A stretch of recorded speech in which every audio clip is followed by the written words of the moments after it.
Allora, a questo punto la difesa avvocato Coppola per Cosentino? Sì, giudice, sarò breve, quindi insomma non so se volevate fare una pausa, perciò insomma sarò breve comunque. No,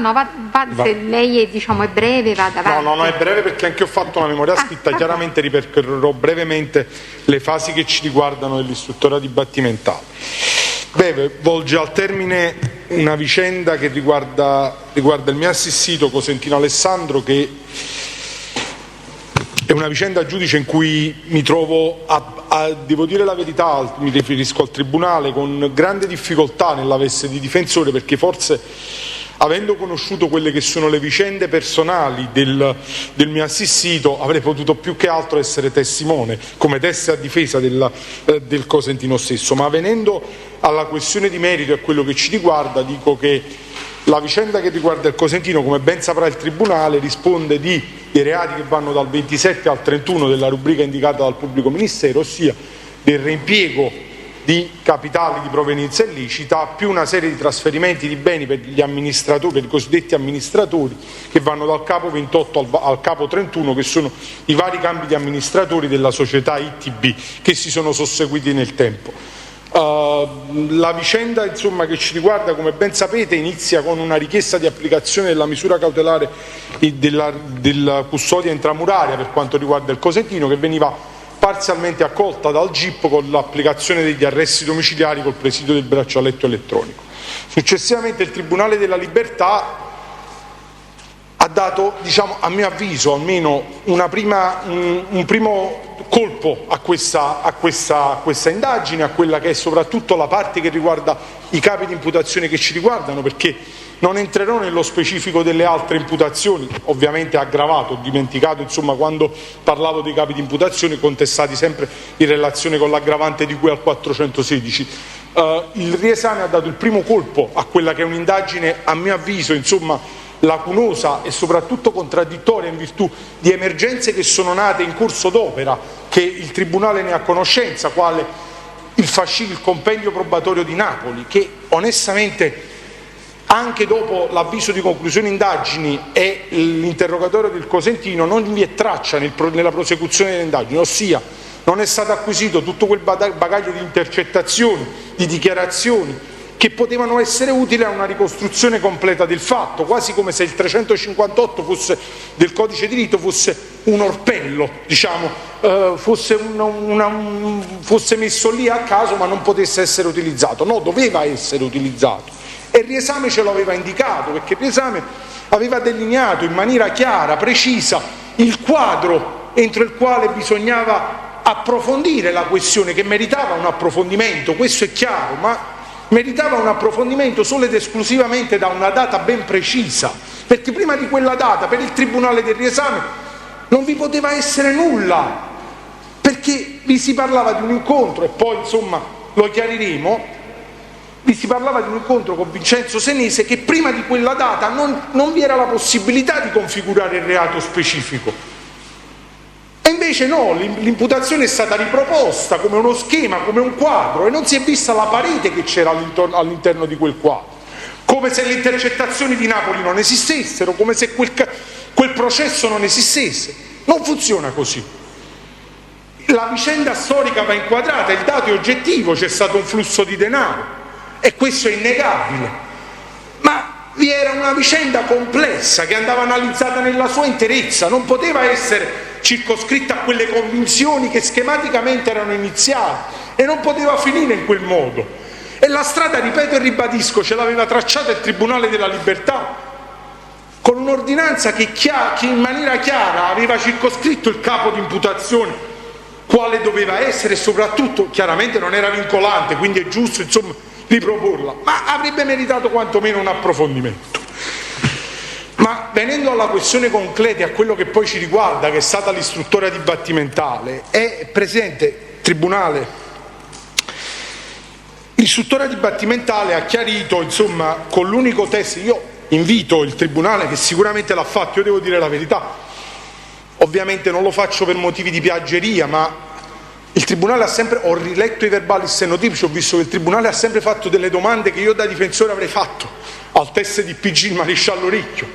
E in un processo così complesso, con una mole di lavoro così grande, veramente è stato complicato, insomma, gestire, e le domande sono sempre state puntuali e sul pezzo. Ma veniamo alla questione tecnica, a quello che ci riguarda.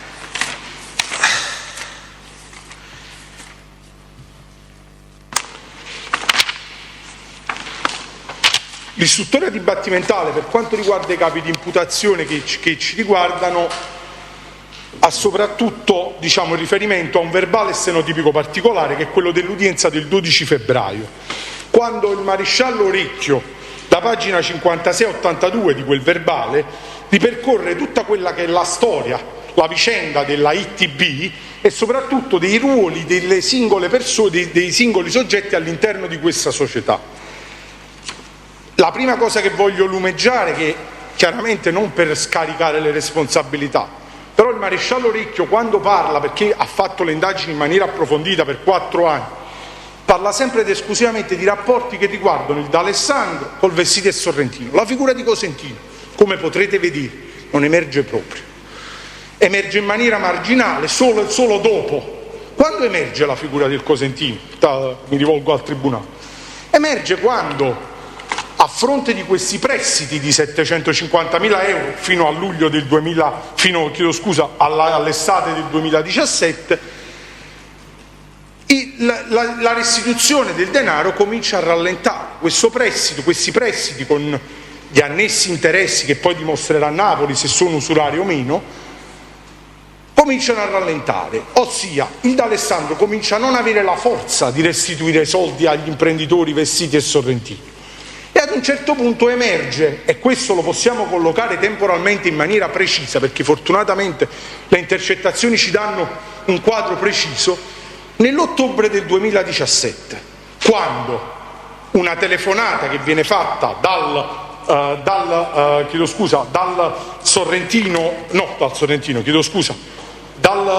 Vincenzo Senesi alla moglie il 24 ottobre, chiarisce, dice: io ieri ho incontrato quei due, Luca e Alessandro, volevano sapere la verità, il 24 ottobre 2017. E la vicenda è stata poi chiarita dall'imputato Barretta, è stata chiarita dallo stesso Vestiti e Sorrentino, sui loro esami, Presidente, io devo dire la verità, avevo molte remore, essendo comunque in una posizione di conflittualità, perché noi siamo costituiti parte civile a Napoli, ma hanno ricostruito in maniera chiara la vicenda. E loro dicono, in questo incontro che c'è stato a Verona, in cui si era palesata il nome della famiglia Senese per la prima volta, il Cosentino e il D'Alessandro, che finora avevano avuto a che fare con 2 imprenditori, volevano capire, tramite l'intermediazione, la mediazione, se così possiamo dire, di Giuliano Giovanni, il famoso mozzarellaro che a più riprese viene fuori in questo procedimento, volevano sapere se effettivamente c'era un coinvolgimento della famiglia Senese in questi prestiti di denaro. E lo possiamo collocare in maniera pacifica, lo possiamo collocare, ripeto e ribadisco, in queste telefonate che avvengono, una sull'utenza del Barretta, e nella memoria l'ho ripresa, ci sono le date precise, dal 24 ottobre, cioè la possiamo prendere precisamente, una telefonata che viene fatta dall'utenza del Barretta al D'Alessandro, in cui parlano Vincenzo Senese e Luca D'Alessandro, dove Vincenzo Senese si impegna in prima persona ad andare da Vestiti e Sorrentino, 2 imprenditori milanesi, a sapere perché avevano fatto il nome della famiglia e a quale titolo e perché.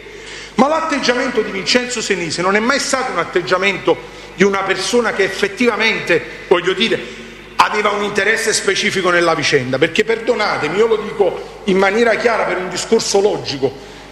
ma se mi fregano 1 milione di euro che li gestiscono e li malgovernano, io la prima cosa che faccio, prendo a questi 2 signori che mi hanno sottratto, non riescono a restituirmi 1 milione di euro, e li prendo quantomeno in malo modo. Invece no, Vincenzo Senese ha avuto un atteggiamento di natura diversa, ha voluto semplicemente capire perché era stato fatto il nome della propria famiglia. E questo lo evinciamo in un'intercettazione ambientale che avviene il 19 novembre al carcere di Catanzaro, in cui Michele Senese trasecola quando Vincenzo Senese gli rappresenta questa situazione, e addirittura dice al figlio, e lo potrete vedere nelle intercettazioni ambientali, di minacciare, tra virgolette, i milanesi dicendo: io tra poco digli che stanno per scarcerarmi perché hanno fatto il nome della nostra famiglia. Quindi questo cosa denota? Che sicuramente fino a che le cose erano andate in maniera corretta, in maniera pacifica, il nome della famiglia Senese fino all'ottobre del 2017 non era assolutamente emerso. E per effetto domino, se i due imprenditori che avevano sempre avuto a che fare con Vestiti e Sorrentino per motivi di natura commerciale, perché dovevano immaginare che dietro tutto ciò ci fosse la famiglia Senese? E perché questa eventualità doveva essere solo palesata nell'ottobre del 2017? I prestiti nascono ben prima. L'incontro con Vincenzo Senese si sente la necessità di farlo nell'ottobre del 2017, proprio perché fino a quel momento l'ignaro Vincenzo Senese e Vestiti e Sorrentino non avevano palesato questa circostanza, e non è compito di questa difesa accertare o acclarare se i soldi di Vestiti e Sorrentino fossero della famiglia Senese, sicuramente non è mio compito. Ma io faccio un discorso logico. D'altronde, giudice, anche l'atteggiamento, per così dire, di Michele Senesi nel penitenziario di Catanzaro non è un atteggiamento di una persona a cui sono stati sottratti 1 milione di euro, ma è un atteggiamento di una persona che chiede semplicemente, dice: è stato fatto il nome della mia famiglia, allora da questa operazione voglio guadagnarci pure io. Purtroppo dalle nostre parti, lo dico da campano in maniera triste, esiste questa prassi, è la prassi del cosiddetto recupero, cioè quando ci sono i cosiddetti usurai che non riescono a recuperare i soldi, spendono il nome di una famiglia e questa famiglia interviene guadagnandoci qualcosa. Ma ciò cosa riguarda, quale attinenza può avere questa vicenda, questo tipo di atteggiamento con un reimpiego, con 648 ter? Cosentino e D'Alessandro, ripeto, Cosentino in maniera marginale, ma D'Alessandro in prima battuta,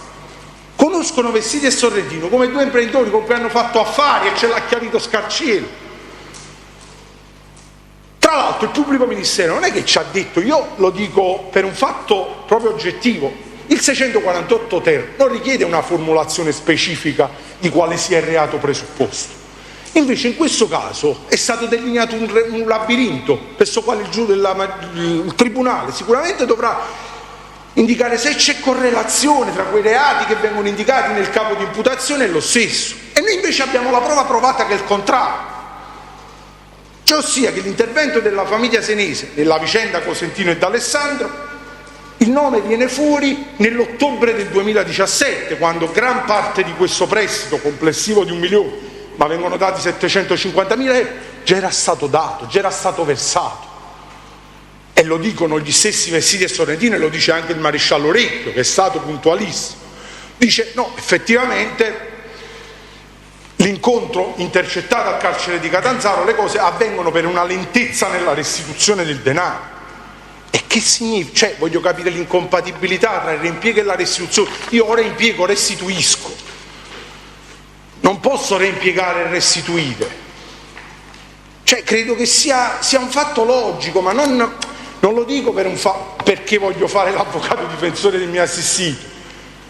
ma se io devo restituire i soldi, come li ho reimpiegati? E ci dirà il maresciallo Orecchio, ce l'ha detta questa cosa,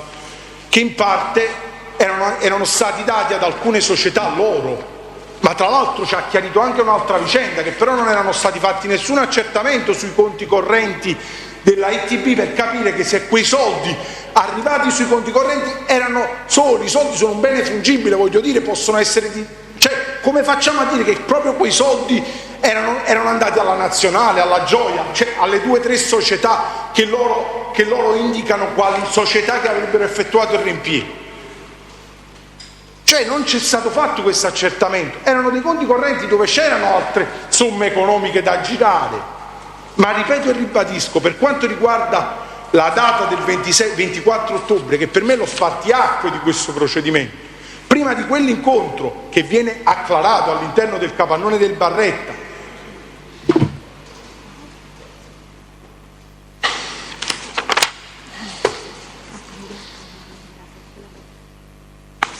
Posso? Grazie, Prego. sarò breve.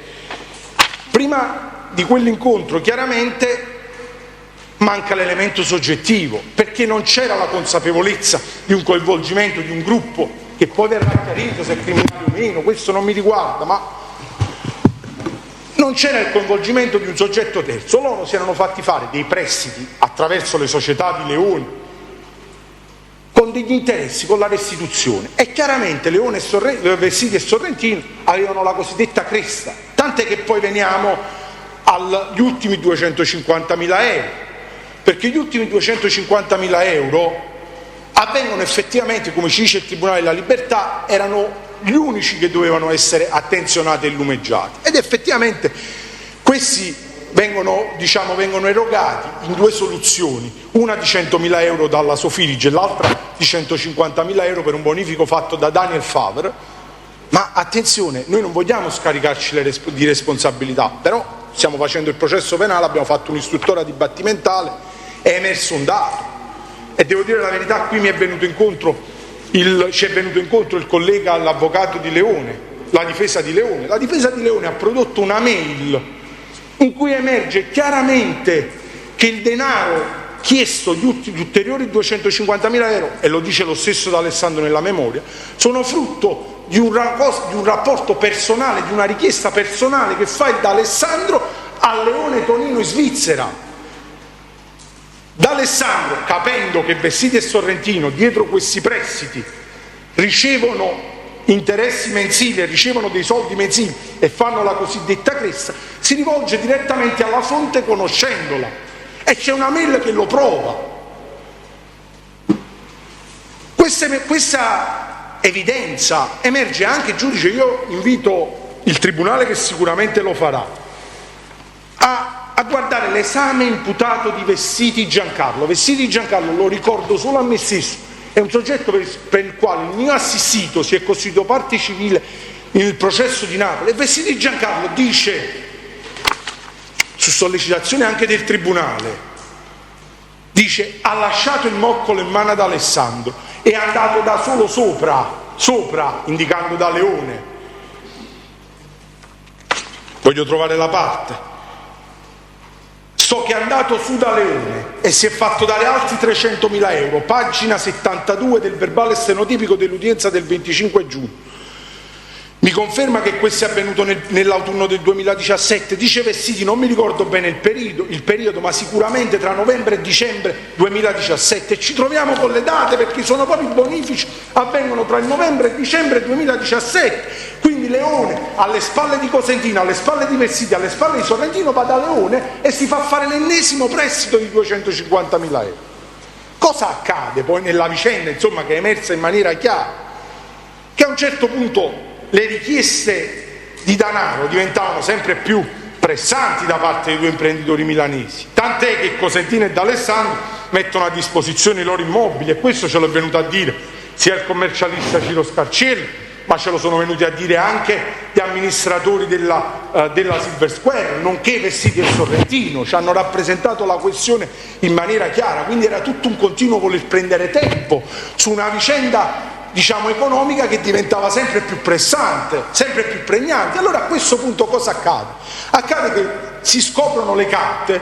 e il Cosentino viene a sapere di questa gestione folle, di questi debiti continui che ci sono, tant'è che è chiaro ed emerge, lo dice sia il maresciallo Orecchio che gli imputati Vessiti e Sorrentino vengono a Napoli per capire dove sono andati a finire questi soldi. E nel corso di questa riunione a Napoli è il cosiddetto casus belli della scissione interna all'ITB, cioè dove Cosentino prende le redini dell'ITB, e in quel caso sì, lui in prima persona nomina un amministratore che è Giacomo Ricciardiello, fa nominare un amministratore che è Giacomo Ricciardiello, perché prende la gestione, assume la gestione della società, ma perché viene fuori una situazione dal punto di vista economico disastrosa, dove emerge anche la situazione dei 250.000 euro, di cui non erano a conoscenza né Vestiti né Sorrentino né tantomeno Cosentino, e ce lo chiarisce sia Barretta nell'esame imputato, ma voglio dire Barretta potrebbe, tra virgolette, non essere ritenuto credibile in questa vicenda, ma Vestiti e Sorrentino, ripeto e ribadisco, sono persone per le quali Cosentino si è costituito parte civile e hanno rappresentato, hanno raccontato la vicenda nella sua interezza, e lo stesso dice infatti Vestiti, dice no, effettivamente il Cosentino resta col moccolo in mano. Io mi ricordo che quella giornata fu il tema del giorno, fu questa parola moccolo, insomma, che non si riusciva a comprendere bene, insomma. Cioè restò comunque con la patata bollente della restituzione del denaro, e il Cosentino l'ha spiegato in maniera coerente, giudice, perché la cosa che mi ha colpito di questa vicenda, io sono un giovane avvocato, giovane insomma, ormai non più, però non faccio questo mestiere da tanti anni, dico,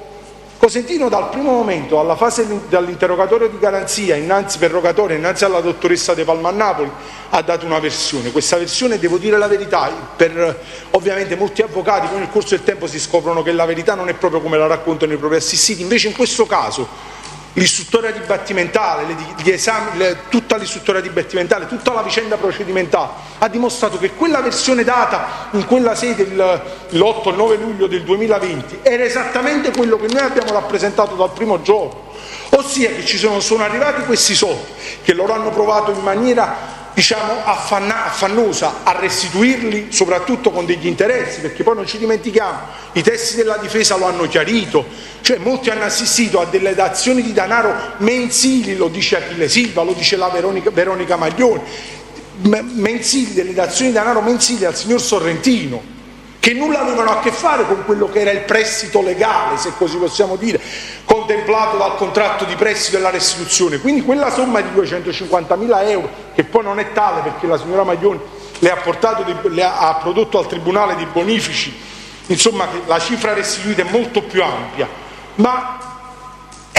c'era anche una parte, tra virgolette, non tracciata, perché era la parte del nero degli interessi mensili che mensilmente ricevevano Sorrentino e Vestiti per conto di questo prestito, era la cosiddetta cresta. Perciò loro si arrabbiano quando D'Alessandro va direttamente da loro, perché saltano il passaggio.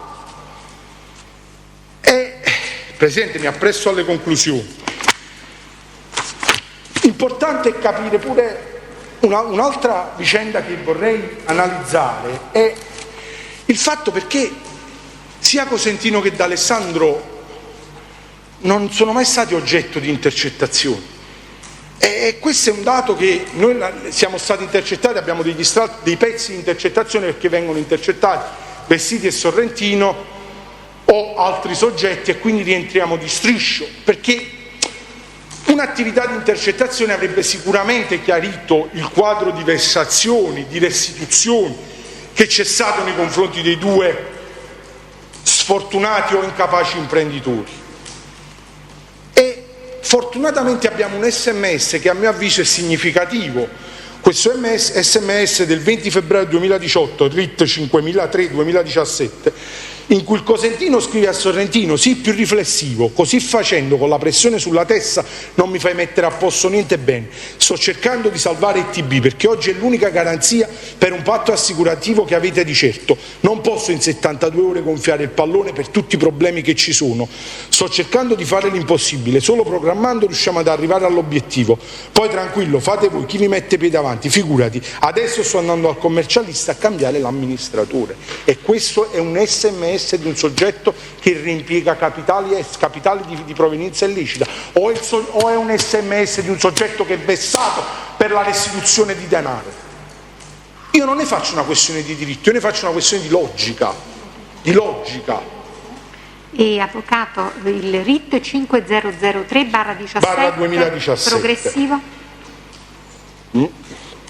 Giudice è citato, perché non l'ho preso nella perizia, l'ho preso a pagina 73 nel verbale del stenotipico del maresciallo Ricchio. A pagina 73 di quale udienza? Sì, del verbale stenotipico dell'8 marzo 2021. 8 marzo 2021, sì. Vabbè, poi è citato tutto in memoria. Da questo SMS, giudice, tra l'altro traspare a mio avviso un'altra considerazione dobbiamo fare, che fino a quel momento la gestione chiaramente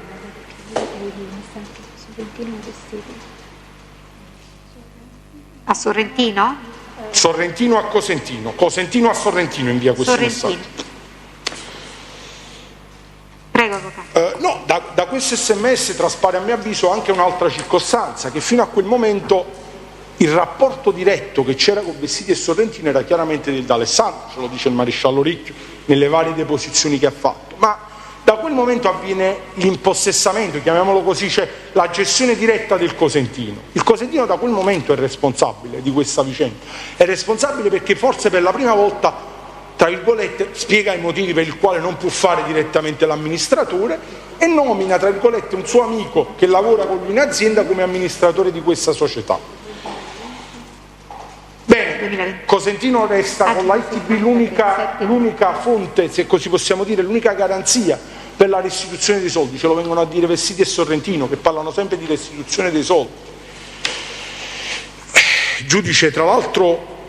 mi appresso, ripeto, avevo promesso di essere breve e poi preso dall'enfasi ho detto alcune cose.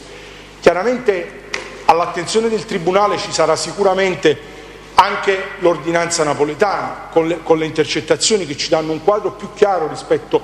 a quella che era l'originario, l'originaria, come posso dire, l'originario compendio investigativo e probatorio posto dall'ufficio di procura. Perché, ripeto e ribadisco, la mia sensazione è stata quella che c'è stato un quadro, all'interno di quel quadro si è agito ma non si è guardato quello che ci stava intorno. I flussi di denaro ci sono però le minacce, ci sono le vessazioni,